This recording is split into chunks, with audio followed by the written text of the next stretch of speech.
지난 9월 13일에 22살의 마흐사 아미니가 이란 테헤란에서 시잡 문제로 이란의 도덕경찰이라고 하는 경찰에게 잡혀서 구금이 되었습니다.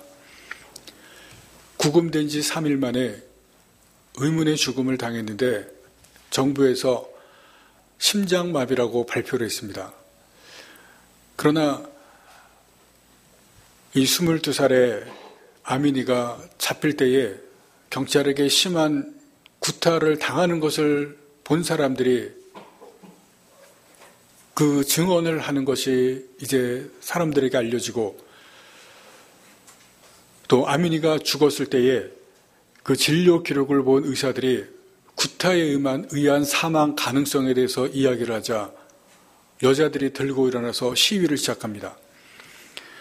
정부에서 무력으로 강력하게 진압하자 전국적으로 걷잡을 수 없는 시위가 일어나고 있는 것을 여러분들이 뉴스로 다 들으셨을 것입니다. 200명 이상이 지금 시위로 인해서 죽음을 당했습니다. 여성들이 시잡 철폐, 도덕경찰 철폐 이렇게 주장하는데 그것을 넘어서서 남자 여자 모두가 다 자유를 외치고 있습니다. 자유를 달라고 합니다. 대학생들은 독재자에게 죽음을 이라고 외치면서 정권의 종식을 위해서 싸우는 데까지 나아가고 있습니다. 이란은 1979년에 이슬람 혁명으로 정치와 종교가 일치가 된 신정 국가가 되었습니다. 그리고 이란은 지금 이슬람 중에서도 원리주의 이슬람이라고 하는 그러한 종교를 지금 나라의 원칙으로 삼고 있습니다. 이 원리주의라고 하는 것은 원리와 근본을 중시하고 이 교리라고 하는 것을 원리 원칙대로 지키는 그러한 종교입니다. 보수주의에서도 아주 극보수에 해당이 된다고 볼 수가 있습니다. 철저하게 원리 원칙대로 교리를 지켜라, 그렇게 살아라, 그렇게 말합니다.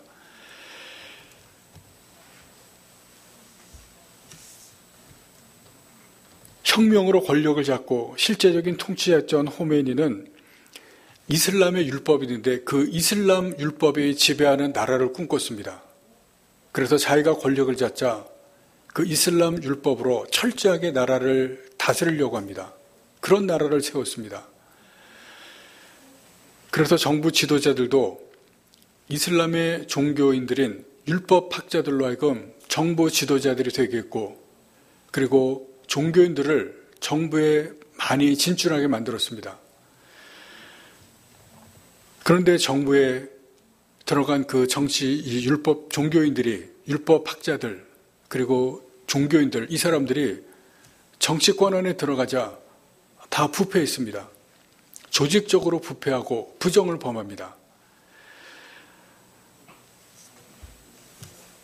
철저하게 종교가 나라를 다스리게 하는 그런 나라가 되고, 특별히 그것도 원리주의로 원칙적으로 백성들로 하여금 율법을 지키게 하는데 나라는 그 모양이 됩니다. 여성들은 9살이 되면 시잡을 의무적으로 써야 되고, 대학생들은 여자와 남자가 분리돼서 식사를 해야 됩니다. 그런 나라가 되었는데 막상 종교인들은 부정과 불패를 일삼고 있고 젊은이들은 일자리가 없습니다. 가난에 넘쳐납니다. 지금의 이란 이슬람 공화국은 관습적인 종교, 형식적인 종교, 그것이 얼마나 무서운가를 우리에게 보여주고 있습니다. 종교가 형식이 되고 관습이 되면 썩게 됩니다. 그리고 썩은 데는 반드시 문제가 발생하고 부작용이 일어나게 되어 있습니다. 오늘 본문에 보시면 베드로가 전도 여행을 마치고 이제 예루살렘으로 귀환하게 됩니다. 그런데 예루살렘에는 베드로가 들어오기 전에 먼저 베드로가 전도를 행했던 그 결과가 소식이 알려지고 들려왔습니다. 1절 말씀에 보시면 이방인들도 하나님의 말씀을 받았다. 그 소식이 예루살렘에 있는 기독교 공동체, 교회에 들려옵니다. 그런데 베드로가 도착했을 때 예수 믿는 기독교인 중에서도 특별히 유대인들이 베드로를 비난합니다. 할례받지 않은 이방인 집에 내가 들어갔다. 그 이방인들과 같이 내가 식사했다. 그렇게 비난을 합니다. 여기서 잘 보실 것이 있는데 이 초대교회에 지금 문제가 발생한 것입니다.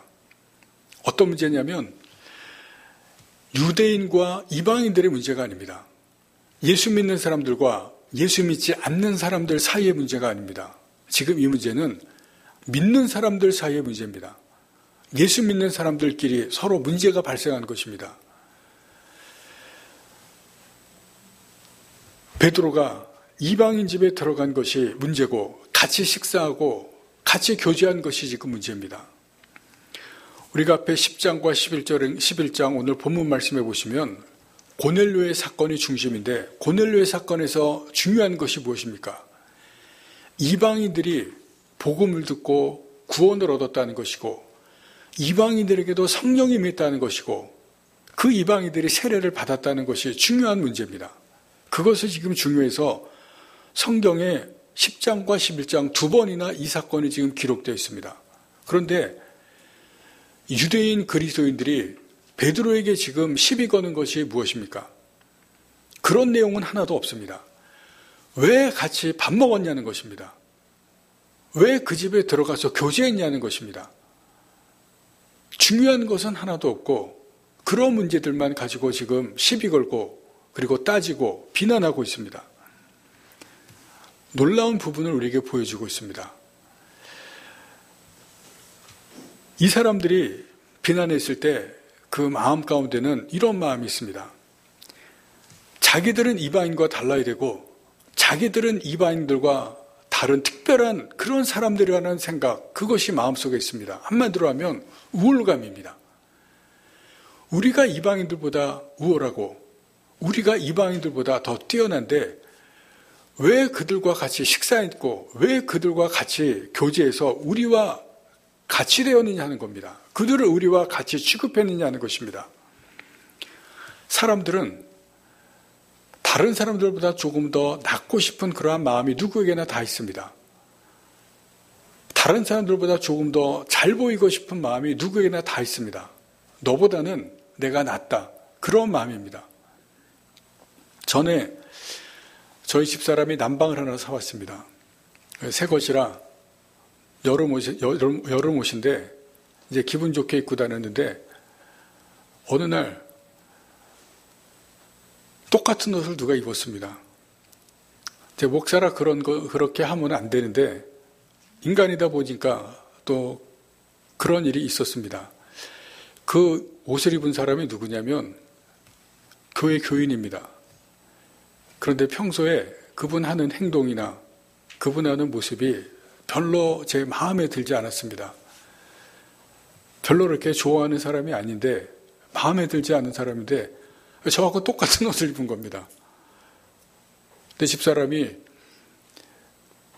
조금 주고 샀다는 겁니다.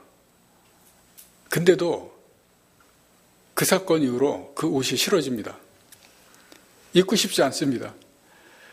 지금도 그 옷이 있는데 오래전에 산다 이 옷이 왜 이렇게 빨리 헤어지지 않지? 빨리 이거 버려야 되는데 안 버려집니다. 제 마음속에는 그런 행동을 하는 사람, 그런 모습으로 사는 사람하고 같아지기 싫은 마음이 있는 겁니다. 나는 좀 더 난데, 나는 그 사람보다 낫다는 생각이 있다는 겁니다. 무언가 모르게 우월한 생각, 우월한 마음이 나에게 있고 싶은 겁니다. 잘못된 것이죠. 유대인들에게 그런 마음이 있었습니다. 이방인보다는 우월하고 이방인보다는 낫다는 겁니다. 그것이 종교적인 관습이 되었습니다. 종교적인 사고방식이 되어서 뿌리 깊이 박혀 있는 겁니다. 그것이 얼마나 무서운 것인지를 오늘 본문에서 우리들에게 이 유대인 그리스도인들을 통해서 보여주고 있습니다. 오늘 이 본문의 말씀을 통해서 이런 종교나 개인의 습관, 이 관습, 이것을 어떻게 깨뜨려 나갈지 우리가 함께 생각해 보도록 하겠습니다. 첫 번째로 우리가 보실 것은 베드로가 이렇게 비난하는 사람들에게 설명을 합니다. 이 사건에 대해서 설명을 하는데 4절 말씀해 보시면 그들에게 이 일을 차례로 설명했다 이렇게 기록되어 있습니다. 사건이 일어난 것을 차례차례 설명을 하는데 이 설명하는 것의 핵심은 무엇이냐면 비난에 대한 해명입니다. 설명보다는 사실 해명입니다. 베드로가 왜 고넬료 집에 갔는가? 어떻게 가게 되었는가? 그것을 지금 여기에서 설명해 주고 있습니다. 가게 된 이유는 환상을 보았고 하늘로부터 음성이 들렸기 때문에 가게 되었습니다. 좀 더 정확히 말하자면 성령의 지시를 받았기 때문에 그렇습니다. 12절 말씀을 보겠습니다. 성령이 내게 명하사 아무 의심 말고 함께 가라 하시매 성령이 직접 말씀하시고 성령이 지시하셨고 그것 때문에 지금 고넬료 집에 가게 되었다는 겁니다. 그리고 가서 복음의 말씀을 전했습니다. 그런데 말씀을 전할 때 성령께서 이 이방인들에게 임하셨습니다. 그 다음에 일어나는 일이 무엇이냐면 예수님의 말씀이 생각났습니다. 본인이 생각나는 것이 아닙니다. 16절 말씀을 보시겠습니다. 내가 주의 말씀에 요한은 물로 세례를 베풀었으나 너희는 성령으로 세례를 받으리라 하신 것이 생각났노라. 여러분 왜 생각났는지 아십니까? 성령께서 이 말씀을 생각나게 하신 것입니다.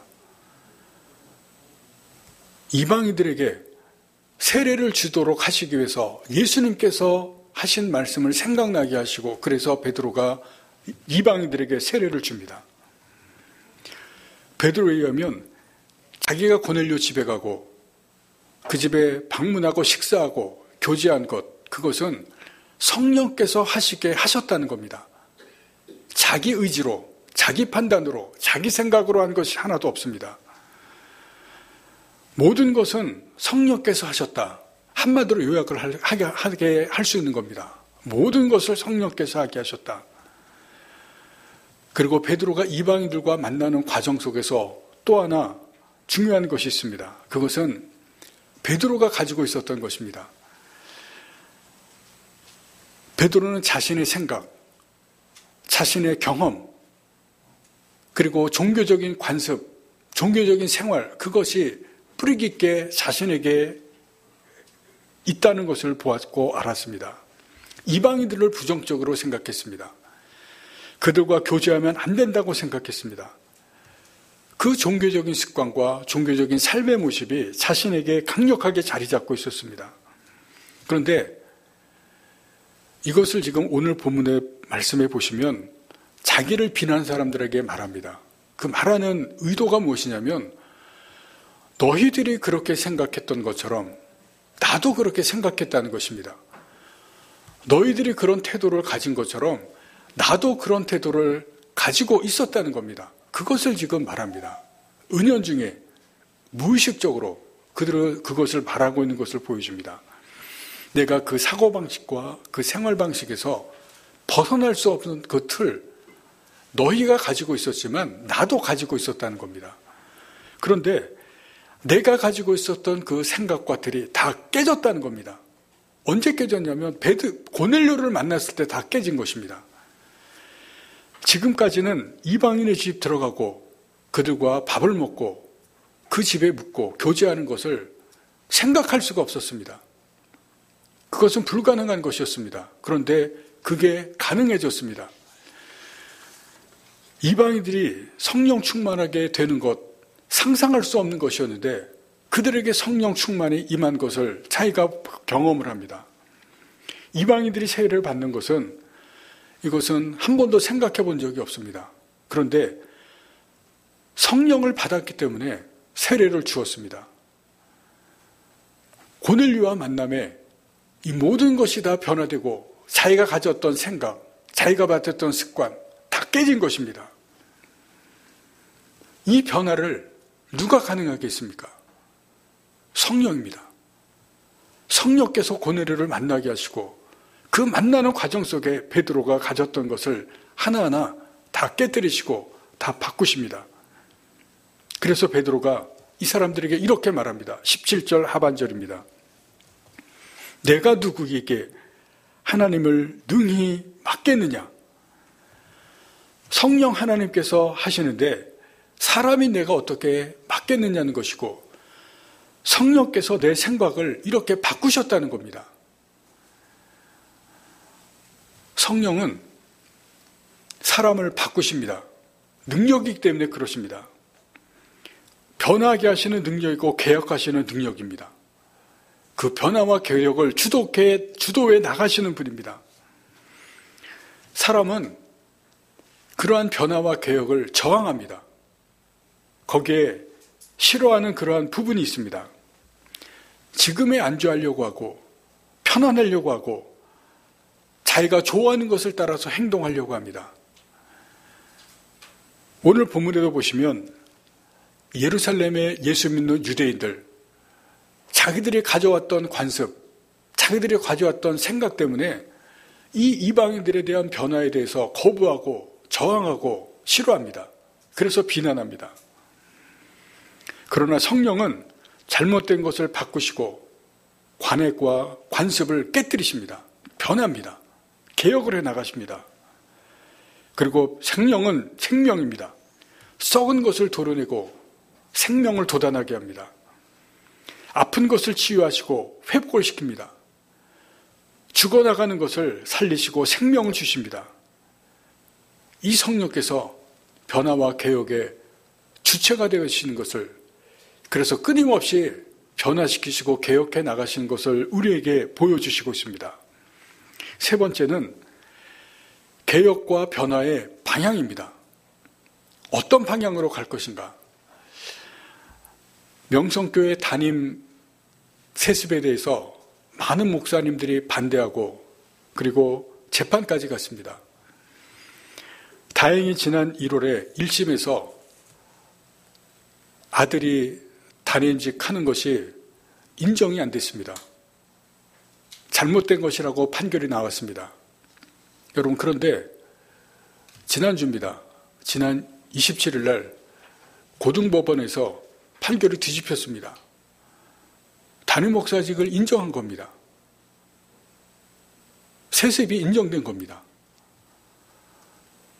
이 세습 안 된다고 싸웠던 모든 목사님들이 다 허망해졌습니다. 다 허무해졌습니다. 그런데 이 고등법원에서 그렇게 뒤집히게 된 배경이 있습니다. 어떤 배경이냐면 우리 교단에, 명성교회가 우리 교단 아닙니까? 우리 교단의 총회장, 총회 임원들, 그리고 명성교회가 속한 노회, 여기에서 세습을 찬성한 겁니다. 세습에 동조하고 찬성했기 때문에 법원에서 이런 결과가 나온 겁니다. 개혁을 하는데 반대하는 사람이 있고 변화시키는데 저항하는 사람이 있습니다. 오늘 본문에 처음에 나왔던 이 유대교 그리스도인들처럼 성령께서 개혁을 하시려고 하시지만 저항하고 변화를 하려고 하지만 그것을 반대하고 싫어하는 사람이 있다는 겁니다. 여러분, 우리도 내가 바꾸고 싶은 것이 있고 내가 변화시킨 것이 내 안에 분명히 있습니다. 그런데 내 안에 또 다른 내가 거기에 대해 자꾸 저항하려고 합니다. 또다시 옛날의 모습으로 돌아가려고 합니다. 두 가지 마음이 내 안에서 싸우는 겁니다. 두 가지 자아가 내 안에서 싸웁니다. 한쪽에서는 바꾸고 싶고 변화시키고 싶지만 또 한쪽에서는 그렇게 되기 싫어합니다. 그냥 이대로 식고하고 바꾼 것을 자꾸 되돌이로 돌리는 내 자신의 두 자아가 자꾸 싸웁니다. 더 중요한 것은 변화하고 개혁하는데 방향입니다. 잘못된 방향으로 나아가면 변화하고 개혁하는 것이 더 큰 오류로, 더 큰 실패로 나아가게 됩니다. 이란에서 혁명이 일어났습니다. 그러나 그 혁명의 방향이 잘못되었기 때문에 국민들이 억압을 당하고 지금과 같은 큰 시위가 일어나고 있습니다. 여러분, 성령은 올바른 방향으로 인도합니다. 바른 방향으로 성령께서 이끌어 나갑니다. 성령께서는 앞을 보시고 미래를 보시고 모든 것을 아시기 때문에 방향을 설정해 나가시고 인도하실 때 가장 바른 방향을 우리에게 보여주시고 가장 옳은 길로 인도해 나가십니다. 그것을 성령께서 하십니다. 그리고 동시에 우리가 해야 될 것도 있습니다. 우리의 잘못을 버려야 됩니다. 버리는 것이 있어야 변화가 됩니다. 성령께서 베드로의 잘못된 생각과 습관, 이것을 버리게 하십니다. 오늘 본문에 고넬료와 만남을 통해서 버리게 하십니다. 버릴 것을 가지고 있으면 변화가 안 됩니다. 개혁이 안 됩니다. 명석교회 세습 사건에서 보시는 것처럼 저항하고 안 버리겠다고 하면 개혁이 일어날 수가 없습니다. 바꾸고 싶은 것을 버리고 익숙한 것을 버려야 됩니다. 그리고 때로는 의외의 것을 버려야 됩니다. 그것이 무엇이냐면 내가 소중하게 생각하는 것, 내가 아끼는 것, 그것을 버려야 할 때가 있습니다. 그래야 변화가 일어나고 그래야 개혁이 성취될 수가 있습니다. 성령의 개혁은 이방인과의 교제에서 시작했습니다. 오늘 본문에서 성령의 개혁이 시작됩니다. 그런데 여기에서 그치지 않습니다. 유대인들이 절대 버릴 수 없다고 여겼던 것도 버리게 하십니다. 예수 믿는 유대인들도 할례는 하나님의 언약이었습니다. 율법은 하나님의 명령이었습니다. 그런데 점점 사도행전 뒤에 갈수록 성령께서 할례를 버리게 하시고 율법을 버리게 합니다. 유대인들이 생명처럼 목숨처럼 여겼던 것을 성령께서 버리게 하십니다. 성령께서 그렇게 바꾸어 나가시고 개혁해 나가십니다. 그 방향으로 이끌어 나가신 것입니다.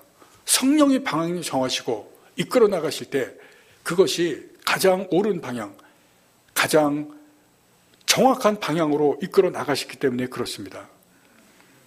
여러분, 우리는 성령께서 인도하시는 방향으로 가야 됩니다. 성령께서 가르쳐 주시는 방향으로 나아갑니다. 그래야 올바르게 바꾸고 변화시킬 수가 있습니다. 세 번째는 개혁의 기준입니다. 올바른 기준이 세워져야 됩니다. 지금 우리가 사는 사회는 너무 속도가 빠릅니다. 변화의 속도가 빠릅니다. 너무 빠르게 변화합니다. 너무 빠르게 변화하다 보니까 어느 길로 가야 될지, 내가 어떻게 변화해야 될지, 어떻게 내가 맞춰야 될지 방황하게 됩니다. 길을 잘 찾지를 못합니다.